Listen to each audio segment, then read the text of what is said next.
Are you looking for the best NFL bets around? Then get ready for the NFL's Week 10 IDP Plus Moneyline podcast.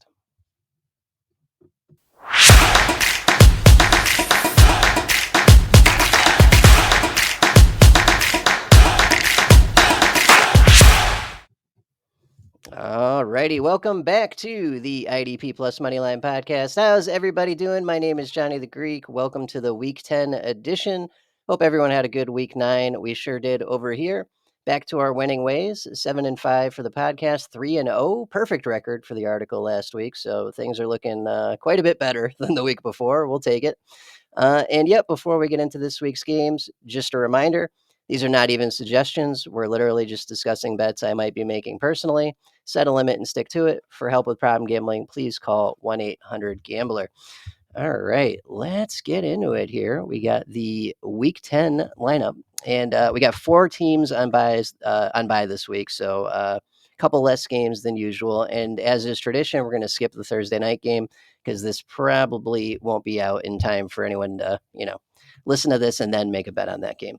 So we're going to start on Sunday, the 10th at 9:30 a.m. We have another Europe game to kick off Week 10. This one in Germany. We got Giants at Panthers as things stand right now.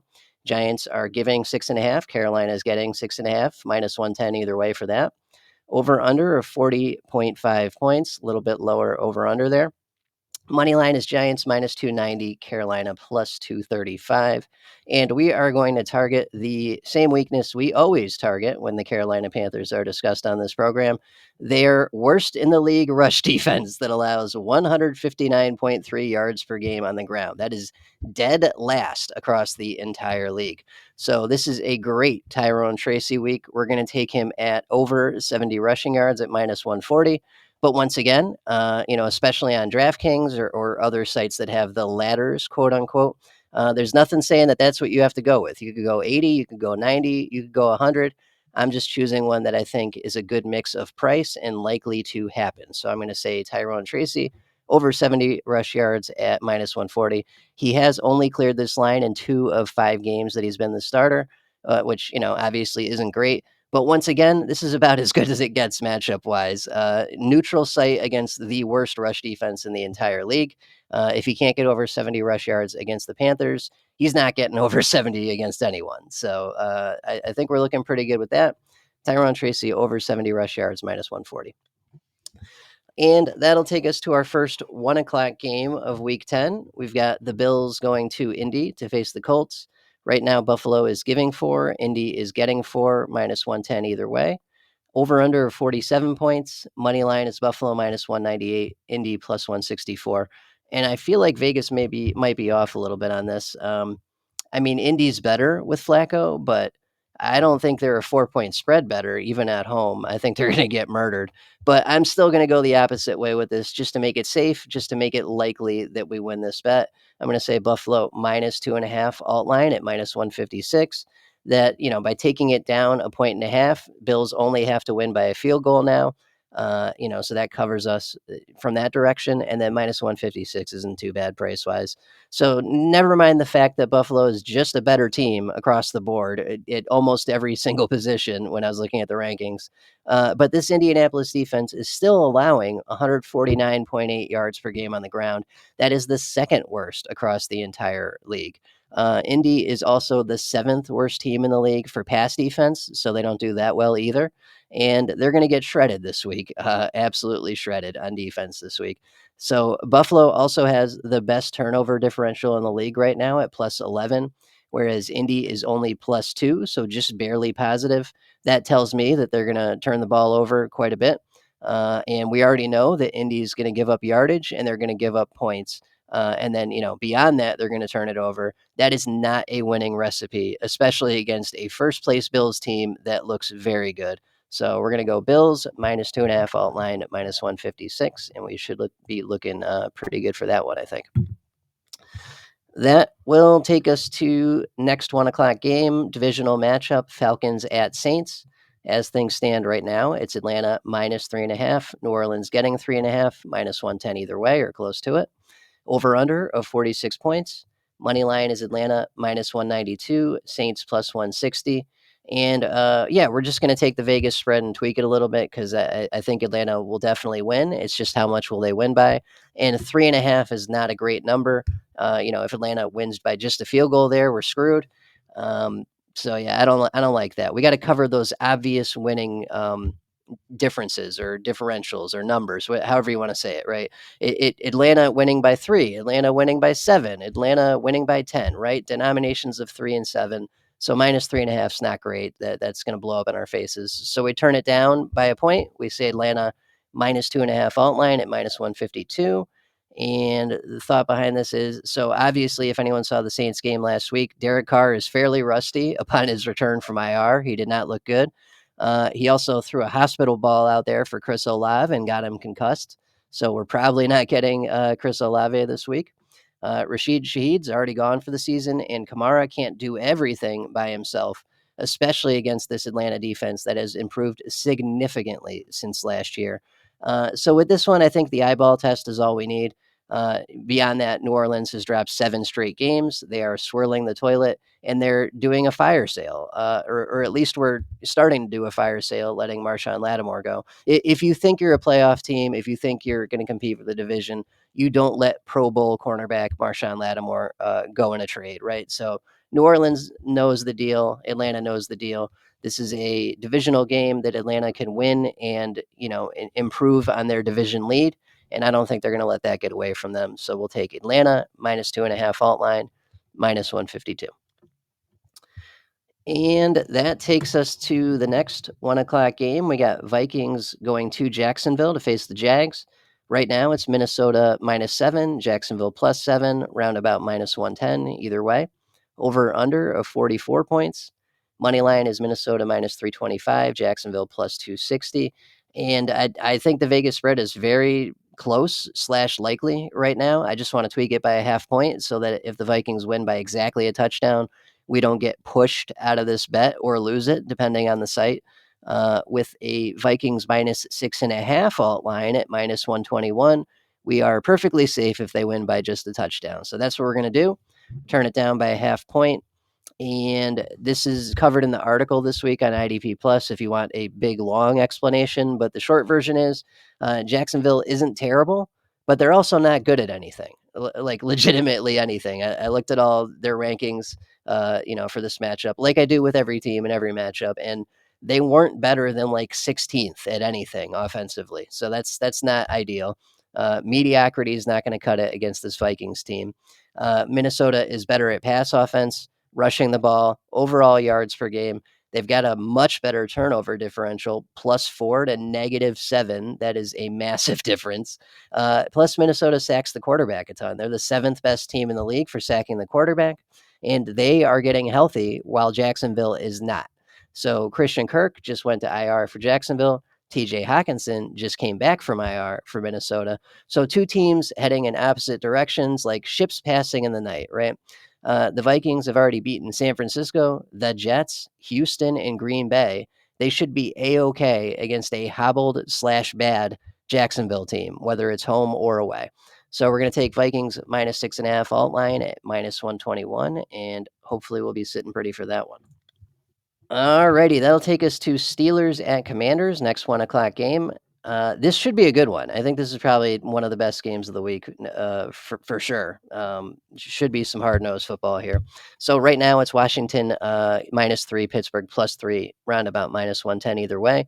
Over under 45 points. Money line is Pittsburgh plus 124, Washington minus 148. And I have no idea how the game itself is going to go here, so I don't want to make a bet with any of that. If you're hellbent on betting this game, Bobby Wagner against a Pittsburgh team that allows the most tackles in the league to opposing linebackers at 19.9 linebacker tackles per game is probably a pretty good bet, right? Wagner is super productive to begin with. And then against the best team in the league for allowing linebacker tackles, that's probably a pretty good setup for him. So if you wanted to make a bet on the game, that's probably the place to go. But offensively, total, spread, no idea. Total toss up. And you can kind of see that in the spread a little bit too. 3-point spread um, in Washington. So I don't think Vegas really knows what's going to happen either. But yep, if you need to, Bobby Wagner tackle line this week should be good. And that'll take us to Broncos at Chiefs. So right now, okay, it looks like my note cut off on that, but that's okay. I remember most of it. So we're going to take Bo Nix over 0.5 interceptions. It's at -170, but here's the thinking. So it's Denver is getting 7.5, Kansas City's giving 7.5, -110 either way. Money line is Denver plus 285, Kansas City minus 360, and over under of 42 points. So the minus 360, that's Vegas telling us they're very sure that Kansas City's going to win this game, and the 7.5 point spread backs that up. All this is telling me is Denver is going to be in a negative game script at some point during this game, very likely early and often, right? And we're going to take Bo Nix and remove his rushing attack when that happens because they're going to have to try and pass their way back into it. And a rookie quarterback up against this Kansas City defense in a negative game script is going to throw an interception at some point. I can pretty much guarantee that. So, with that in mind, we'll take Bo Nix over 0.5 interceptions at -170. And he threw a whole bunch of these earlier in the season. He's been better lately, but he also hasn't faced a defense like this lately. And, Kansas City's kind of firing on all cylinders right now. They looked a lot better offensively last week with Hopkins there. So I think this is a bit of a bloodbath for KC. And with that comes the negative game script. Denver, getting out of their comfort zone, having to pass way more than they want to, way more than they want their rookie quarterback to, up against this, one of, if not the best in the league defense. That's a recipe for an interception if I've ever seen one. So that's what we'll go with. Bo Nix to throw a pick at -170. Make sure you're prepared for the home stretch in fantasy playoffs with IDP Plus. Use the promo code PROPS, PROPS, for 20% off your subscription. Gain access to exclusive tools, in-depth IDP articles, and much, much more. Plus, don't miss out on our private subscriber Discord channel.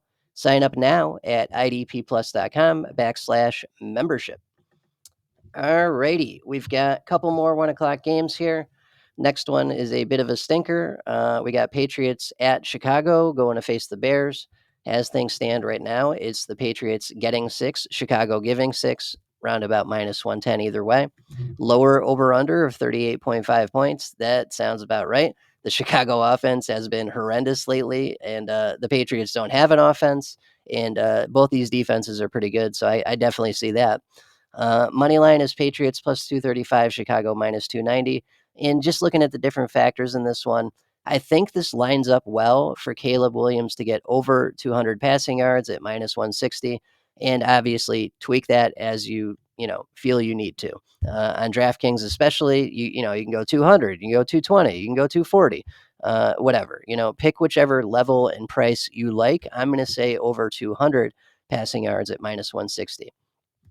So Caleb Williams has cleared this line in half of the games he's played this season, and Chicago themselves are coming off that rather devastating loss to Washington on that Hail Mary, which was incredible.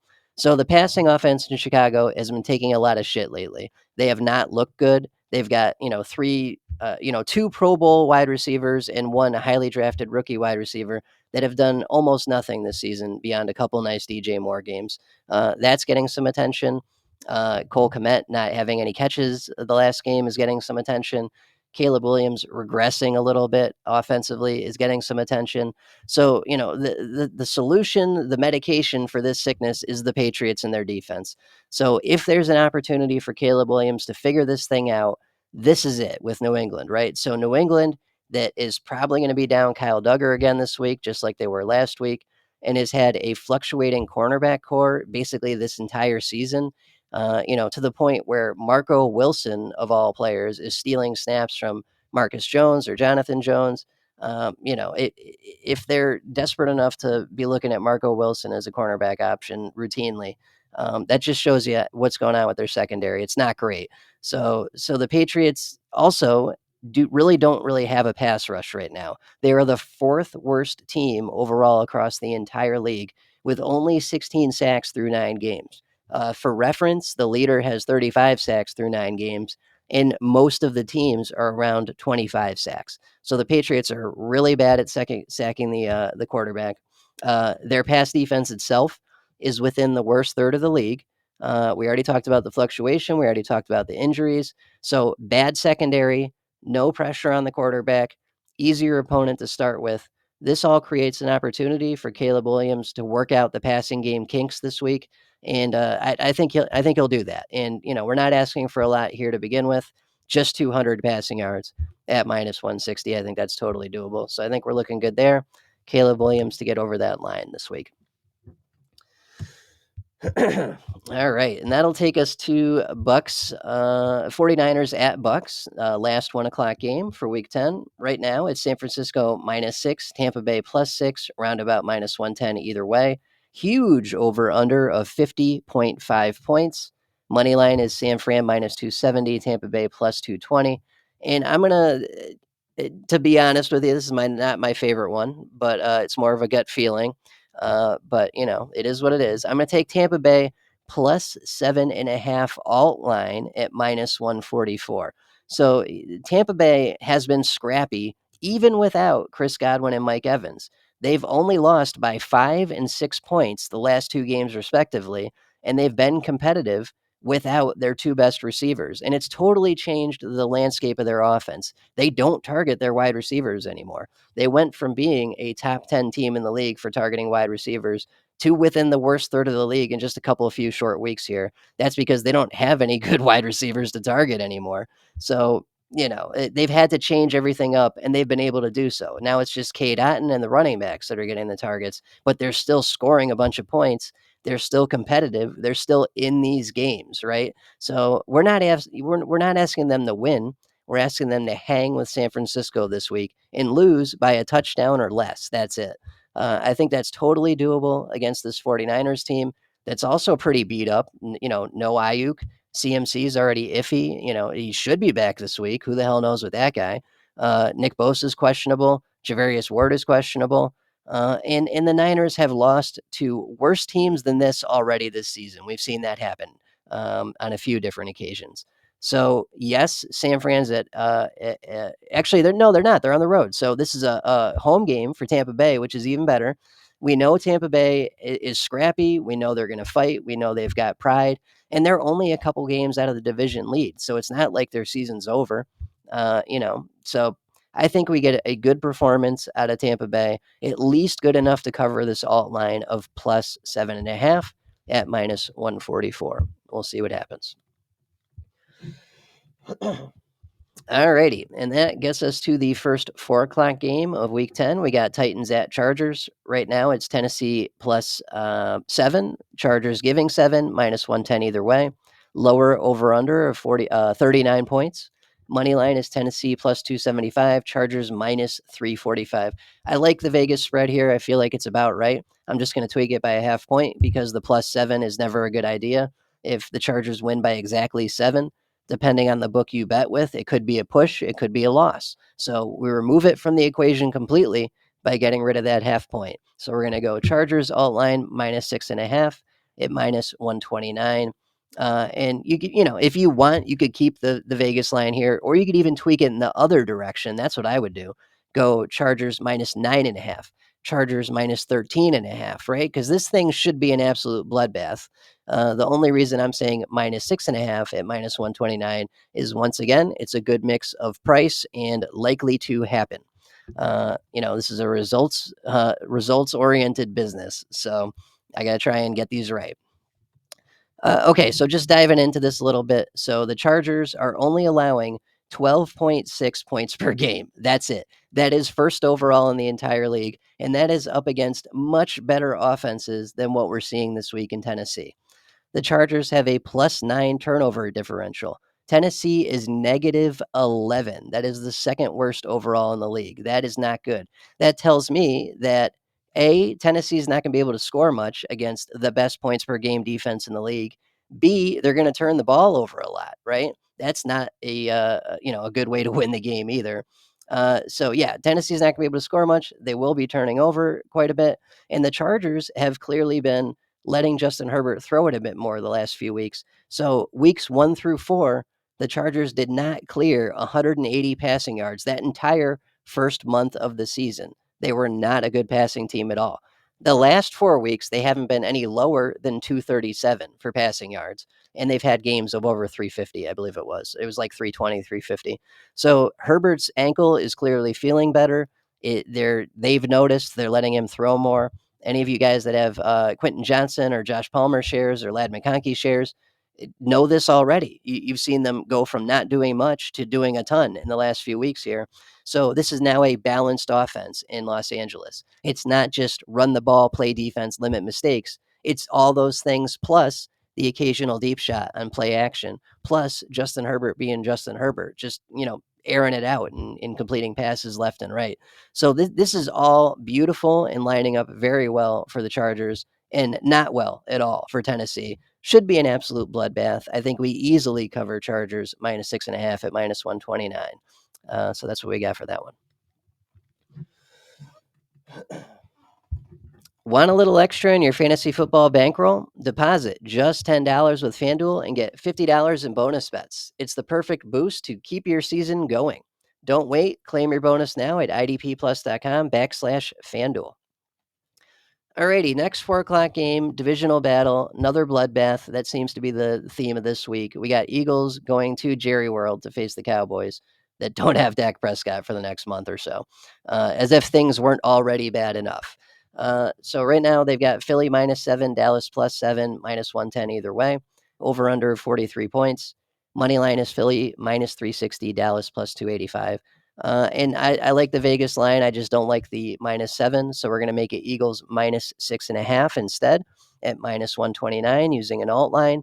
And it's been well documented how shitty Dallas has been this season. I've talked about it almost every week, right? So and beyond the problems they've already had, which we've talked about constantly this entire year, they've got a backup quarterback on top of that, right? So things are not going well in Dallas. I don't think it's going to change this week at all. So the Eagles do have a negative turnover differential at -2, but Dallas is -7. So Dallas is going to turn it over more than Philly. Dallas still does not have a run game. They're now the second worst team in the league for yards per game on the ground at just 82 yards per game. So they're not the worst anymore. They're now just the second worst. So a little bit of improvement there. So don't have a run game, and they probably won't have a passing attack now that it's Cooper Rush at quarterback, and we've got a questionable CD Lamb on top of that with the shoulder injury that we just learned about earlier this afternoon. So not great. A lot of bad things happening for Dallas. Parsons, iffy, may or may not go this week. Doesn't matter. Doesn't have any help beyond that. Deron Bland re-injured his foot, so he wasn't able to go last week. His return from IR has been pushed back a little bit. No Sam Williams, no DeMarcus Lawrence. Just tons of injuries everywhere. Plus just a generally crappy Dallas team. All lines up for the Eagles to win this game and win it handily. So we'll take Eagles -6.5 alt line at -129. All righty, and that'll take us to the next 4 o'clock game. Last 4 o'clock game, we got Jets going to Arizona to face the Cardinals. Right now, it's a bit of a pick 'em. It's Jets -1.5, Arizona +1.5, -110 either way. Over under of 46.5 points. Money line is Jets -125, Cardinals +105. And this is a total shot in the dark gut feeling, but just based on what is it? 34, 35, 36 years of watching football now. I'm going to say Cardinals money line +105. Total gut feeling here. But Arizona has won 3 of their last 4 games. Have won their last 3 games in a row and 4 of their last 5. So they're hot. They're trending in the right direction. They're coming together as a team. They're figuring things out. Meanwhile, the Jets have just 1 win in their last 6 games, and they're going on the road to Arizona. The Jets' rush defense isn't stellar either, right? They are within the worst third of the league, and they are allowing 132.6 yards per game on the ground. The ground game that also happens to be Arizona's bread and butter. Everything flows through that run game for Arizona. That is the most important part of their offense. Anyone that's seen an Arizona Cardinals box score this season or any recent season knows that to be true. It's a million James Conner runs and the occasional pass. That is the Arizona offense. So I think we get more of the same this week, and they'll be doing it up against a weakness with the Jets and their rush defense. So overall, the rankings are close between these two teams, and we've just got a 1.5 point spread. So it's pretty obvious that Vegas doesn't know how this thing's going to go either. But I'm just going with my gut here, and it's plus money. I think Arizona stays hot. They find a way to win at home against a Jets team that has been a dumpster fire all freaking season and got lucky last week. That's at least that's the way I'm seeing it. So we're going Cardinals plus 105 money line bet this week.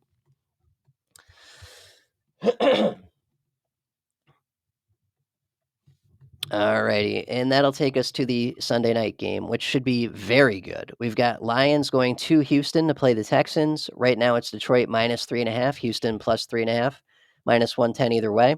Over under of 48.5 points. Money line is Detroit minus 192, Houston plus 160. And I don't know how the game itself is going to go. Probably a Detroit win because it looks like Nico Collins is not coming back this week. So without that, there are no wide receiver targets besides like a smattering to Tank Dell, basically. And it makes Houston a little more one dimensional, a little more reliant on Joe Mixon, and that's not a good thing. So I think Detroit probably wins the game, but I could give a shit about the game. I'm interested in the over under here. I want to take over 44.5 alt total at minus 178. And feel free to either keep the Vegas spread here, so over 48.5 at minus 110 if you want the better price, or even tweak it up if you want, over 49.5, over 50.5 if you want a better price. The point is, I think we're getting a shootout. So you decide what your alt line is, but my point is, I think we're getting a shootout. So Detroit scores a metric ton of points per game. They score 32.3 points per game, which is the best in the league, first overall. If we get a normal output or average from them, and they are healthy, just got Jamison Williams back from suspension, we'll be looking good, right? And then we would just need a mediocre to average performance from the Houston offense to get past this alt line. I think that's exactly what we get. So Houston scores 22.3 points per game themselves. We're not going to get Nico Collins back this week, but Houston is also just coming off a loss to the Jets the week prior. They need to win this game or at least be competitive in it to, feel good about things for the division and moving forward. And they're at home. So I don't think we're going to get like a we give up type of performance. I think Houston's going to fight and fight hard. And we know Detroit's going to score an absolute shitload of points, which means if Houston wants to hang, they're going to have to score some points too. So this is just a common sense thing. I think we get quite a few points this week. And I think we get over that 44.5 alt total at minus 178 and probably quite a bit more than that. You could probably even just keep the Vegas spread here. But once again, we're looking to get it right, which is why the number is what it is. Alrighty. DraftKings is making it easier to win big. Deposit $50 and get $50 in bonus bets. With IDP Plus Insights and DraftKings, you'll be racking up those fantasy points in no time. Grab your bonus at idpplus.com/DraftKings. Alrighty, and that'll take us to Monday night. We got another, it should be entertaining at least. Lots of scoring here. We got Dolphins at Rams. It's a pick 'em right now. Miami +1, Rams -1, minus 110 either way. So Vegas has no idea how it's going to go. Over under of 50 points. So they expect a shootout. I agree. Money line is Miami +100, Rams -120. And I don't know how the game itself is going to go. Probably a Rams win. Miami stinks this year. But I am interested in Tua's passing yards against a Rams pass defense that is among the worst third of the league. So Tua over 248.5 passing yards at minus 115 is the bet here. And if Tua is ever going to wake up and bring Tyreek and Waddle with him, this is the week against a Rams secondary that's not great and has been fluctuating all season long. They haven't had the same cornerback core for a 2-week span that I think I've seen this entire season. That's how much fluctuation we're talking about. Bring in Tre'Davious White, trade Tre'Davious White, bring up Akello Witherspoon from the practice squad, send him back, right? Get Darius Williams back from IR, have him displace someone and take over a cornerback slot. Kobe Durant, cornerback 1, cornerback 2, cornerback 3. It's all over the place, right? And that is the sign of a bad secondary. When you need to change up your cornerback core every single week, it's because they're getting roasted and toasted and burnt to a crisp, right?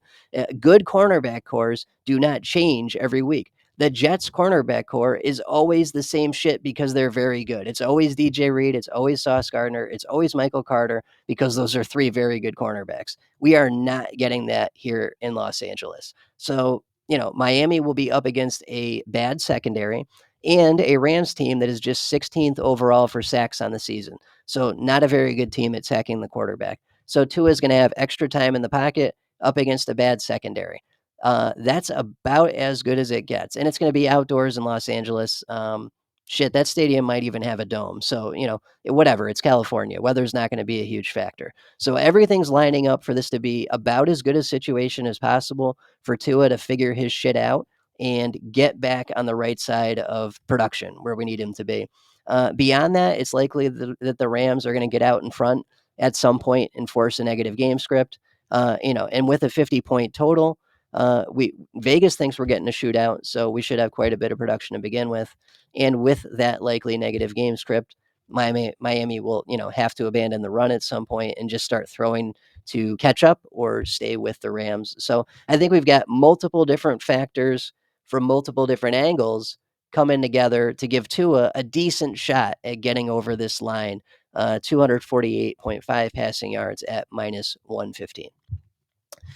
All righty. So that's it. That's all I got for you guys. Fairly quick episode there with 4 teams on bye this week, but we still got it out there, and hopefully these all hit for us. Thank you everyone for listening. Hope you guys have a good week 10, and we'll catch you same time, same place for week 11. Have a good week. Take care. Bye-bye. Thank you for watching the IDP Plus YouTube network. If you enjoyed this video, give it a thumbs up and don't forget to subscribe to our channel.